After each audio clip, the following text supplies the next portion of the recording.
Estamos de vuelta, amigos, gracias por estar con nosotros. En este momento está con nosotros la abogada María Ángel Muñoz, quien es asambleísta por la provincia de La Suay y está realizando una visita a los medios de comunicación. Un gusto tenerla acá, bienvenida. Bueno, muchas gracias Ángel y un saludo fraterno a todos los amigos y amigas que nos acompañan. ¿Cuál es el motivo de este recorrido? ¿Qué temas se están analizando básicamente? Bueno, yo creo que es importante, muy importante recorrer nuestro territorio, nuestra provincia, los diferentes cantones, informando cuáles son los avances en materia legislativa, en materia política y coyuntural, tanto desarrollado en la Asamblea Nacional como a nivel nacional desde el gobierno. Precisamente por esa razón nosotros venimos llevando adelante una campaña de información. Información porque francamente desde sectores de oposición, lamentablemente se está llevando la tergiversación de por medio y no realmente la información de la verdad. Es por eso que, por ejemplo, en temas como la enmienda constitucional, nosotros estamos poniendo verdadero hincapié para reconocer primero que la enmienda constitucional es un procedimiento totalmente viable y además legal. Eso está establecido en la Constitución. Por esa razón, la Asamblea Nacional hoy por hoy está debatiendo dentro de, digamos, una comisión específica las diferentes propuestas de enmienda constitucional, reconociendo que tenemos un año para debatirlas y para socializar con la ciudadanía. ¿Qué es lo que pasó? ¿Qué es lo que ocurrió? ¿Y por qué presentar estas enmiendas constitucionales? ¿En dónde hubo el error o qué es lo que ocurrió? Bueno, precisamente, usted lo ha dicho muy bien. Han existido algunos errores dentro de la Constitución de la República por el mismo hecho de que ha sido hecho desde las manos humanas, desde las personas, que muchas veces sin ver, digamos, el futuro de lo que va a producir esa Constitución, evidentemente se ha cometido errores. Uno de esos es tratar a los fondos previsionales como fondos provisionales, refiriéndonos a los fondos del IES. Otro de los temas es precisamente el tema de reelección. Primero, decirle a la ciudadanía que no es una reelección indefinida como la oposición ha querido Siempre se dice que se está buscando la reelección indefinida. ¿Cómo entonces está estructurada esta enmienda constitucional? Bueno, efectivamente, la reelección no es indefinida porque se entendería que se estaría creando una especie de gobierno vitalicio. Es decir, el día de hoy elegimos un alcalde y como hay una reelección indefinida, eternamente va a quedarse en el poder. Eso es falso. Cada periodo de 4 años, las autoridades tendrán que someterse al escrutinio público y precisamente a las elecciones. Es decir, con la reelección, es decir, un alcalde se lanza a la reelección, no significa que queda ipso facto elegido, sino que tendrá de por medio la voluntad del pueblo para decidir si sigue o no en el cargo. Es por eso que nosotros apoyamos la reelección, porque es un mecanismo de participación de los ciudadanos y finalmente la alternancia está dada por el voto ciudadano. En el caso de ustedes como Alianza País, ¿propondrían la reelección de nuestro presidente? Efectivamente, nosotros tenemos que conocer algo. En la Constitución del 98 se establecía reelección para todas las autoridades. Nosotros ahora en la enmienda constitucional estamos estableciendo la reelección para todas las autoridades, inclusive para presidente y vicepresidente de la República. Recordemos que el periodo de mandato del compañero presidente Rafael Correa termina el 2017. Si no se cambia la Constitución, si no se enmienda en la parte de reelección, simplemente él ya no podría ser nunca más candidato a la presidencia de la República. Entonces estamos abriendo esta posibilidad porque sabemos que el pueblo finalmente tendrá la decisión. En el caso de ustedes como asambleístas, ¿también es tal vez el interés de buscar una reelección? ¿O cómo sería estructurada en el caso de ustedes? Qué bien que me toca ese tema, porque francamente desde nuestro espacio, como bloque de Alianza País, como asambleístas del movimiento de la Revolución Ciudadana, nosotros no tenemos ningún interés personal específico. El único interés hoy por hoy, así como hasta el día último de nuestras funciones, es servir al pueblo ecuatoriano, con las mismas manos limpias, con la misma ética, con la misma responsabilidad con la que le dijimos al pueblo ecuatoriano y al pueblo azuayo que confíe en nosotros. Esa confianza no va a ser defraudada y más bien nosotros estaremos en el lugar en el que estemos respaldando a el proyecto político. Hasta el momento, ¿cómo ven ustedes el trabajo o qué les dice la población del trabajo que vienen cumpliendo en la Asamblea como representantes de la SUAY? Bueno, evidentemente han habido muchos cambios positivos que solamente un proyecto político como el de la Revolución Ciudadana, pero además personas leales con el pueblo y con el interés del pueblo ecuatoriano, evidentemente demuestra unos cambios sustanciales en la equidad, en la justicia social, en la redistribución de la riqueza, en garantizar los derechos que han sido conculcados a sectores que han sido eternamente discriminados, como los indígenas, los migrantes, las mujeres, los jóvenes. Ahí ha habido un avance sustancial y eso ha nacido desde las leyes. Hoy por hoy tenemos educación gratuita, becas al exterior de los mejores estudiantes, una universidad gratuita, de calidad.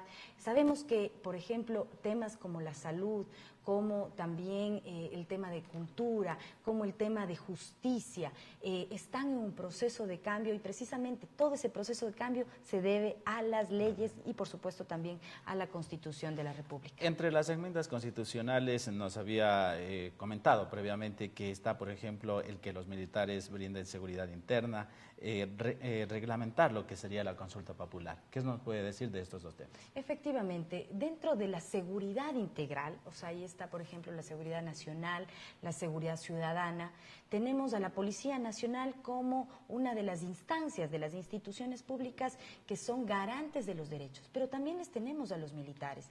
Y es por eso que nosotros estamos proponiendo esta enmienda constitucional para que la policía, conjuntamente con las Fuerzas Armadas, trabajen coordinadamente para la lucha, por ejemplo, contra el crimen organizado, contra el narcotráfico. Sabemos que muchas veces los delincuentes tienen más armamento o más estrategias, más personal que nuestra misma policía. Es por eso que necesitamos unir fuerzas.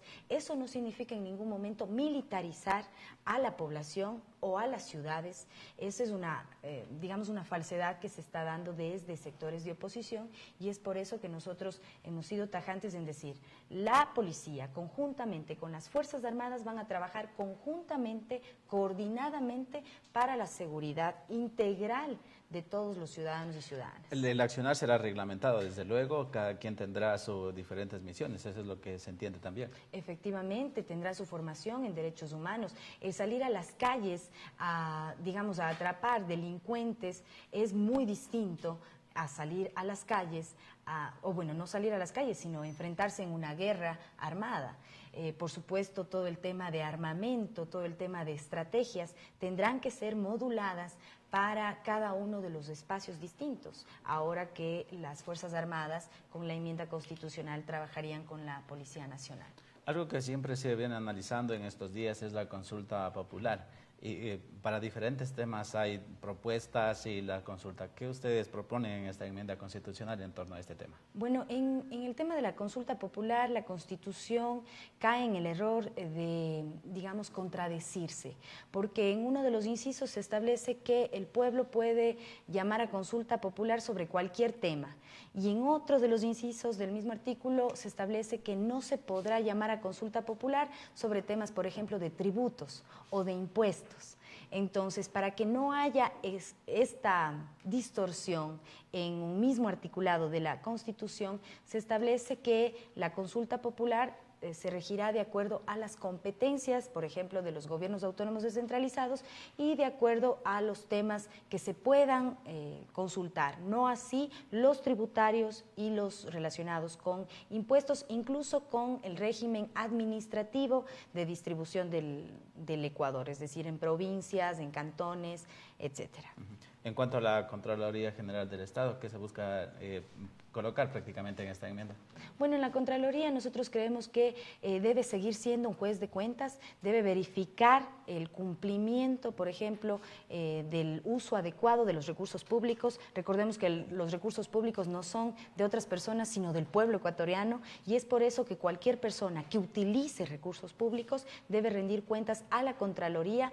Por lo tanto, la Contraloría debe seguir haciendo la auditoría del uso de esos recursos y no, digamos, asumir una competencia que va más allá de sus límites, como es verificar si ha cumplido o no el plan operativo, los objetivos de la institución, porque eso le corresponde más bien a otras instancias como el Consejo de Participación Ciudadana. Se busca entonces reglamentar ya el trabajo tanto para la Contraloría y también para las diferentes instituciones que buscan controlar y buscan trabajar para la población en estos temas. Evidentemente necesitamos una Contraloría que se concentre en verificar el uso de los recursos públicos, recursos que pueden estar en los gobiernos autónomos descentralizados, en las instituciones públicas, en las fundaciones. Entonces tienen que evidentemente auditar el uso de esos recursos. ¿Creen que han cumplido esta misión? Porque sabemos de que ellos tienen que auditar, tienen que vigilar cómo está la inversión, pero ¿han cumplido o no? Bueno, realmente han existido algunas glosas o algunos informes que no han sido, digamos, evidenciados primero ante la ciudadanía, demostrando, por ejemplo, la corrupción que puede existir en ciertas instituciones, y por otro lado, no ha habido digamos, la coordinación con la Fiscalía para impulsar procesos de juicios de peculado, cohecho, concusión. Entonces, como que la Contraloría le falta aún, digamos, socializar los trámites que ha llevado a cabo a través de las auditorías a los recursos públicos utilizados por las instituciones. El tiempo realmente es corto. También ustedes íbamos a tocar lo que serían enmiendas constitucionales en otros temas, pero también nos habían pedido un espacio para hablarnos también de las reformas a la ley de tránsito, para ir sintetizando qué es lo que se busca realizar en esta ley de tránsito.